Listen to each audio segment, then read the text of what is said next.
Hi there, this is Scott Stuff. I'm going to be talking about one of the new Essen 2008 games, Comuni. Now again, this isn't a game you can get easily in the United States, but you can get it elsewhere and it will eventually be available here. This is a game about building buildings, building infrastructure to protect those buildings, and dealing with invaders.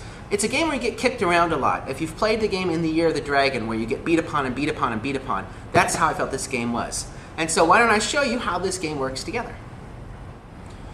So what you're doing in this game is you're building buildings and you're building walls to protect those buildings, because during the game 4 times there will be an invasion that you'll have to defend against. And so when the invasion comes, you'll want to have your walls and you want to have some armies to keep your buildings alive.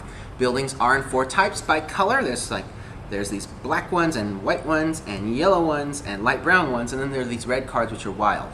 And when you build buildings, you have to build them higher. So if I want to start with a level 1, and then I can go on to a level 2, and then later on, if I get a 3, I can put that on, and a 4.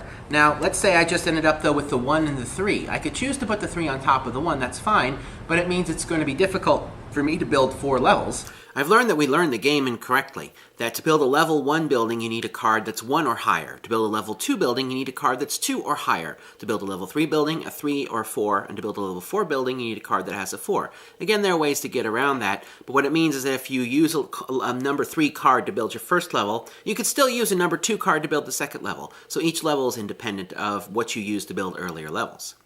The way you acquire this is on your turn, you're going to pick a column of cards you want and put your guy up top.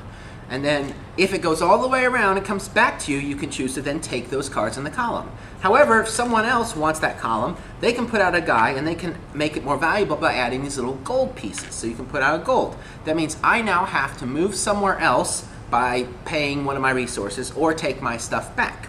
And so on your turn, you're going to either put out things or claim things, and you'll build stuff. And so again, as I said, when you build stuff, you stack them up from low to high by color. And then you can also take any card and flip it over and use it to build city walls. And so the city walls are going to help you if you get attacked. Now, 4 times through the game, you're going to have bad guys come out. And they're going to come out after every 12, 15, 16, 17 cards based upon the number of players you have. So you're going to have the cards in 4 stacks. And once you go through a stack, you then have a small invasion. And then you go through a stack and you have a bigger invasion, etc. till the end of the game.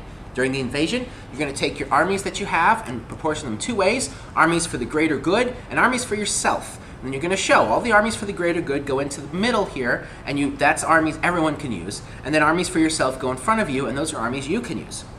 The strength of the bad guys coming in is going to be determined by the player's score. The better you're doing, the more bad guys that are coming to you. If you don't defend against all the bad guys, then you take some damage, and the damage is going to be negative points if you don't remove it by the end of the game. So that's the basics of how this goes. It's several different systems put together. I found it worked okay. This was not a bad game. I found that the decisions of common good or protecting yourself were interesting. The trying to bid on stuff and make it attractive enough so that everyone will leave you alone for a turn and then you can take it was interesting. There was a timing element, because if you just grabbed a lot of buildings and didn't build walls, you wouldn't be able to defend yourself, and so you have to build both infrastructure, and then you had to make sure you had armies on hand as well as walls to help you with those armies. So there was a lot going on in the game. So this is not a bad little game. It's pretty interesting. And that is Comuni, and that is Scott Stuff. Talk to you later. Bye-bye.